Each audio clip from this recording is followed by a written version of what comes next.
il y a des silences qui en disent d'autant plus long que tous les cris du monde. Le nôtre, celui qui s'était installé entre Eric et moi depuis des mois, était devenu un gouffre béant au milieu de notre table de cuisine. Un abîme où tombaient les mots non dits, les regards fuyants et les soupirs étouffés. Je m'étais habituée à ce vide, je l'avais meublé d'excuses et de faux semblants, me persuadant que ce n'était qu'une phase, le simple ressac d'un mariage de 15 ans. Mais ce matin-là, le silence avait laissé place à un morceau de papier, et ce papier criait. Je l'avais déjà lu 10 fois, peut-être 20. Mes yeux parcouraient en boucle les mêmes lignes tremblantes, comme si, à force de les relire, les mots allaient finir par changer de sens, par se réorganiser en une mauvaise blague. Rachel, je suis désolée, je ne peux plus continuer comme ça, je suis tombée amoureux de quelqu'un d'autre. Nous partons aujourd'hui pour une autre ville. S'il te plaît, dis aux enfants que je les aime. Eric. Juste son nom à la fin. Pas d'explication, pas de confrontation face à face. Juste un mot lâche, abandonné sur le comptoir de la cuisine, à côté des clés de la voiture qu'il n'avait pas prises. Mes genoux ont cédé. Je me suis effondrée sur la chaise la plus proche, le papier froissé dans ma main, si fort que mes ongles s'enfonçaient dans ma paume. Mon cœur cognait contre mes côtes, un oiseau affolé pris au piège, et les murs de la pièce semblaient se refermer sur moi, m'étouffer. C'est impossible, ai-je murmuré à la pièce vide, aux tasses de café à moitié pleines, aux miettes du petit déjeuner. Et pourtant, au plus profond de moi, une petite voix cruelle me chuchotait que je le savais. Je savais. Ce parfum sur ses chemises, un mélange floral et trop sucré qui n'était pas le mien. Les nuits tardives au bureau, les week-ends entiers passés en séminaire professionnel. Les textos qu'il recevait à 2 heures du matin et qu'il lisait en se cachant sous les draps. Les douches d'une heure en rentrant du travail, la distance, ce froid polaire qui s'était installé entre nous, même dans la chaleur de notre lit.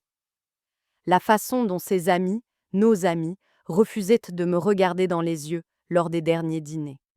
J'avais tout vu, tout senti, mais j'avais choisi de ne pas comprendre. Je lui avais trouvé des excuses. Je m'étais dit que j'étais simplement fatiguée, paranoïaque, que mes hormones me jouaient des tours. Ingrate. Il travaillait si dur pour nous, pour les enfants, pour cette maison. Je lui avais fait confiance parce que je ne lui avais jamais menti. Pas une seule fois, en 15 ans de vie commune. Je pensais naïvement que cela avait une valeur, que la loyauté était une monnaie d'échange.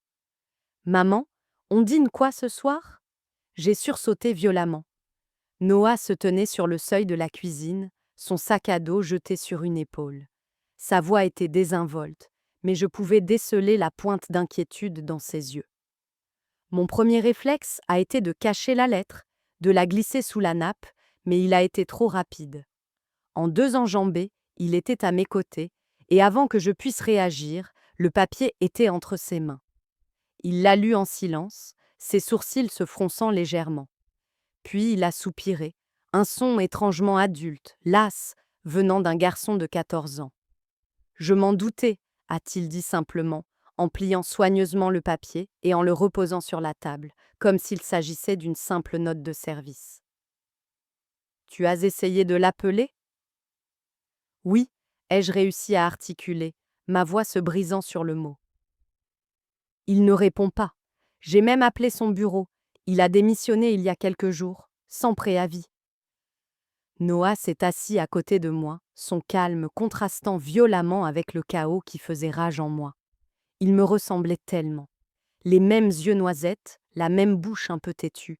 Mais il avait hérité de la capacité d'Eric à dissimuler ses émotions, à masquer sa douleur derrière une façade de sang-froid. Tu disais toujours qu'il travaillait tard, a-t-il dit doucement. Mais ce n'était pas le cas, n'est-ce pas? Je ne voulais pas y croire. Je pensais qu'il reviendrait peut-être, que ce n'était qu'une crise passagère, une folie d'homme de 40 ans. Noah n'a rien dit de plus. Il a simplement posé sa main sur la mienne, une main encore enfantine, mais déjà si réconfortante. Tu n'as pas besoin de t'expliquer, maman. Mais on doit parler de la suite. Le divorce, l'argent, la maison. Il nous reste encore 5 ans d'hypothèque, non? J'ai hoché la tête, un poids sourd s'installant dans ma poitrine. La réalité me frappait de plein fouet. Oui, tu as raison, on devrait parler. J'ai ravalé un sanglot. Je n'arrive toujours pas à croire qu'il soit parti. On a toujours su que ça arriverait, non? A-t-il murmuré. Et cette phrase, cette vérité qu'il avait portée seul, m'a fait encore plus mal que la lettre elle-même. Ce soir-là, j'ai essayé de rappeler Eric. Directement sur sa messagerie, j'ai envoyé un SMS, pas de réponse. Le lendemain matin, je me suis accrochée à un dernier espoir et j'ai rappelé son bureau. Il ne travaille plus ici, m'a répondu la réceptionniste d'un ton neutre et impersonnel. Il a démissionné la semaine dernière.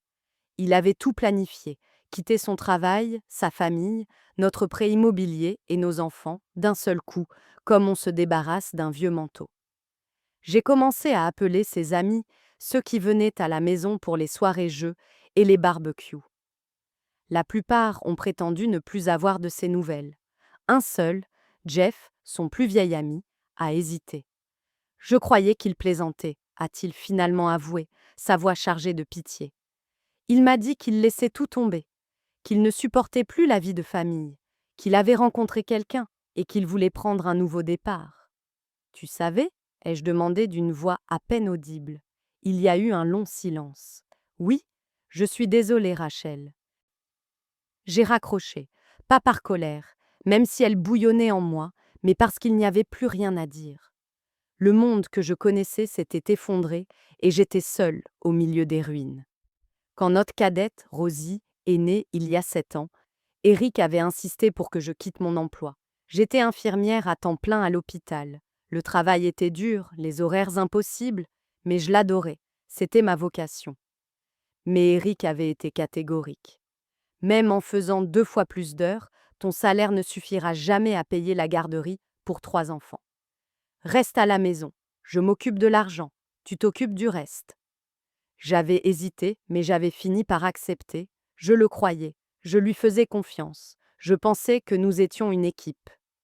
7 ans plus tard, je me retrouvais sans travail, sans économie, sans plan de secours. Juste 3 enfants, une maison que nous ne possédions pas entièrement et une pile de factures qui s'accumulaient dans la boîte aux lettres. Je me suis assise à la table de la cuisine et j'ai commencé à fouiller. Chaque tiroir, chaque boîte à bijoux, chaque vieille enveloppe. J'ai rassemblé le peu de choses de valeur que je possédais. Mon alliance, une paire de boucles d'oreilles en perles qu'Éric m'avait offerte pour notre premier Noël, un bracelet en argent hérité de ma mère.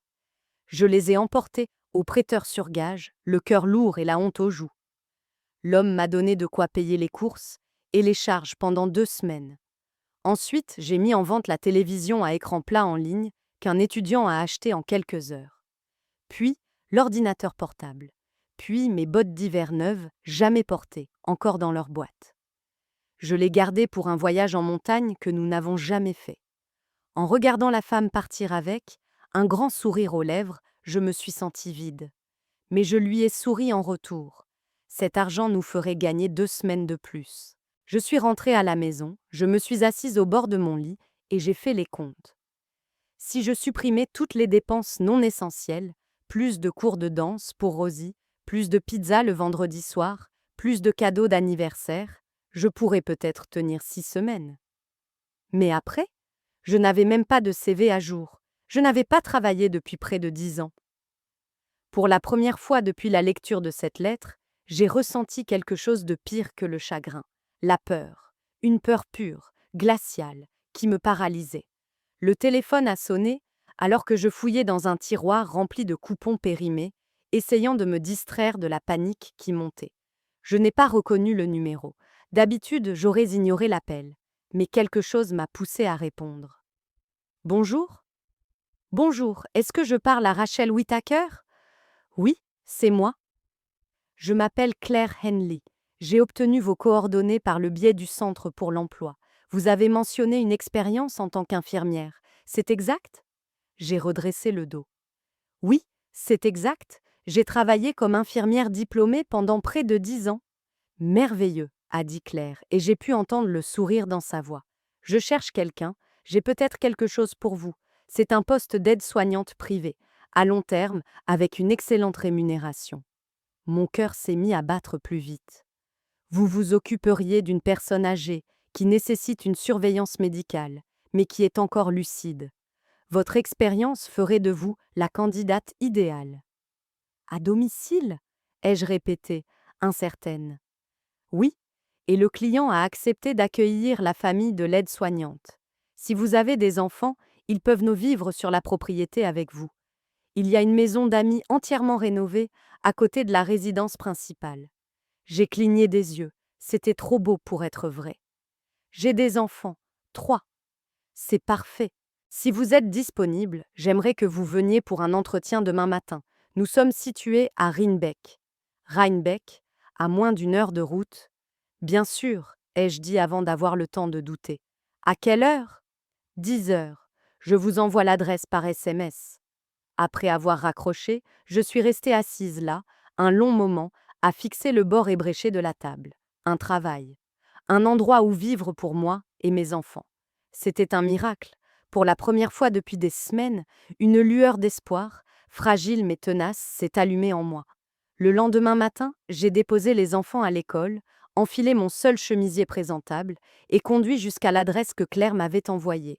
Je m'attendais à un petit bureau modeste. Au lieu de cela, je me suis retrouvée devant un imposant gratte-ciel de verre et d'acier au cœur du quartier des affaires de Rhinebeck. J'ai failli faire demi-tour, me sentant complètement déplacée. Mais l'image du visage de Rosie me demandant si nous pourrions garder les lumières allumées tout l'hiver m'a donné le courage d'entrer. Claire Henley m'attendait dans un bureau d'angle au 12e étage. Elle était exactement comme je l'avais imaginé, impeccable, professionnelle, mais avec une gentillesse qui semblait sincère. Elle m'a souri en me serrant la main. Votre CV est succinct, a-t-elle commencé, mais vos qualifications sont impressionnantes. Elle a marqué une pause. Je dois être honnête avec vous. L'homme dont vous vous occuperez, Monsieur Franklin Montgomery, est un homme d'affaires à la retraite. Il est paralysé des membres inférieurs et souffre de plusieurs affections chroniques. Le travail physique n'est pas le plus difficile.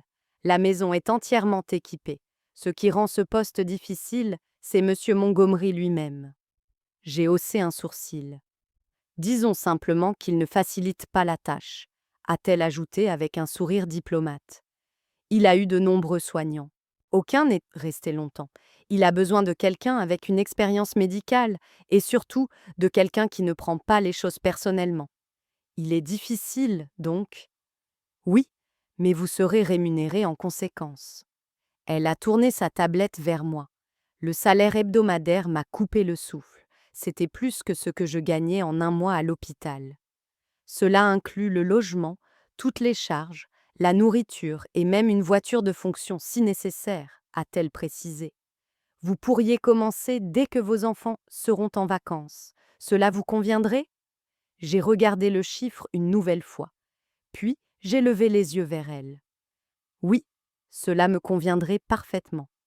En sortant de l'ascenseur, la ville s'étendant à mes pieds, j'ai ressenti une étrange sensation de certitude. J'allais prendre ce travail, quoi qu'il en coûte. Nous sommes arrivés par un après-midi ensoleillé. Le domaine était caché derrière un immense portail en fer forgé. Quand le chauffeur a appuyé sur un bouton, le portail s'est ouvert lentement, révélant une longue allée sinueuse. Les enfants étaient émerveillés. La voiture est passée devant une grande demeure moderne en verre et en pierre, mais s'est arrêtée un peu plus loin, devant une charmante maison d'hôte, en bois et en briques. C'était plus grand que notre ancien appartement. 1 heure plus tard, un homme grand et sympathique est venu nous chercher pour le déjeuner. Lucas Bennett s'est-il présenté, gérant du domaine et gardien officieux de la paix.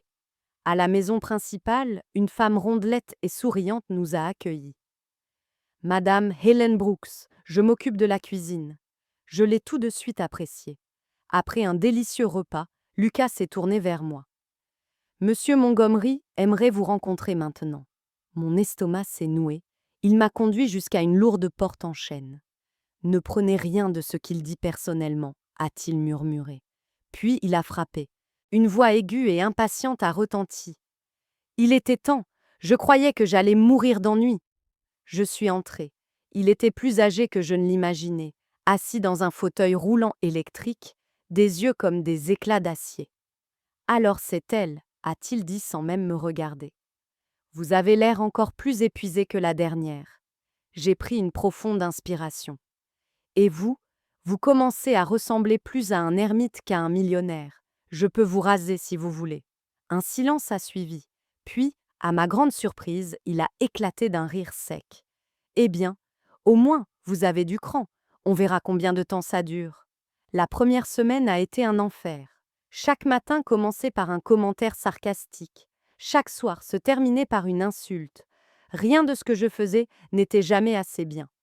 Un après-midi, il a reniflé et a dit: Alors, 3 enfants et pas de mari.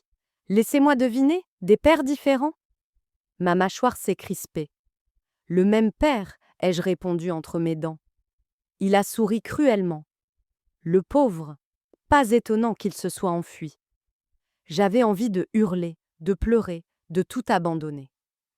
Mais chaque soir, en rentrant à la maison d'hôte, je voyais les dessins de mes enfants sur le réfrigérateur, j'entendais leur rire et je continuais. Jusqu'à ce soir où, vers minuit, Lucas m'a appelé, en panique. Venez vite, il a du mal à respirer. Je suis arrivée dans sa chambre en pyjama. Il était pâle, haletant. Mon instinct d'infirmière a pris le dessus. J'ai agi vite, avec calme et précision. En quelques minutes, sa respiration s'est stabilisée. Il a fermé les yeux. Puis, sans même les ouvrir, il a dit: Vous avez mis le temps. La prochaine fois, ne vous arrêtez pas pour prendre un café en chemin. Je suis sortie de la pièce sans un mot. J'avais failli le perdre, je l'avais sauvé, et il me traitait toujours comme une moins que rien.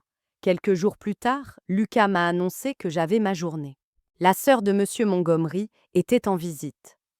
Considérez ça comme un miracle, a-t-il dit. Il m'a proposé de m'emmener en ville. Nous avons déjeuné dans un petit restaurant. Et là, les mots sont sortis. Je lui ai tout raconté. Mon mari, la lettre, la peur. Il a écouté, sans jugement. Puis il m'a parlé de sa propre histoire, d'une fiancée qu'il avait quittée. On est tous un peu brisés, a-t-il dit. Pour la première fois depuis des mois, je me suis sentie humaine à nouveau. Le rendez-vous avec Eric a eu lieu dans un restaurant. Il est arrivé, bronzé, souriant. Il voulait revenir. J'ai paniqué, a-t-il dit. L'herbe n'est pas toujours plus verte. Je l'ai regardé. Ça ne m'intéresse pas, Eric. Nous sommes ici pour finaliser le divorce. Son visage s'est durci. Tu crois vraiment qu'essuyer le derrière d'un vieil homme te rend meilleur que moi? Je vous suggère de baisser le ton. Je me suis retournée, Lucas se tenait là, et derrière lui, M. Montgomery en personne, appuyé sur sa canne, un sourcil arqué. Eric était abasourdi. Avant qu'il puisse dire un mot, Lucas l'a frappé. Un coup sec à la mâchoire. Eric s'est effondré sur sa chaise.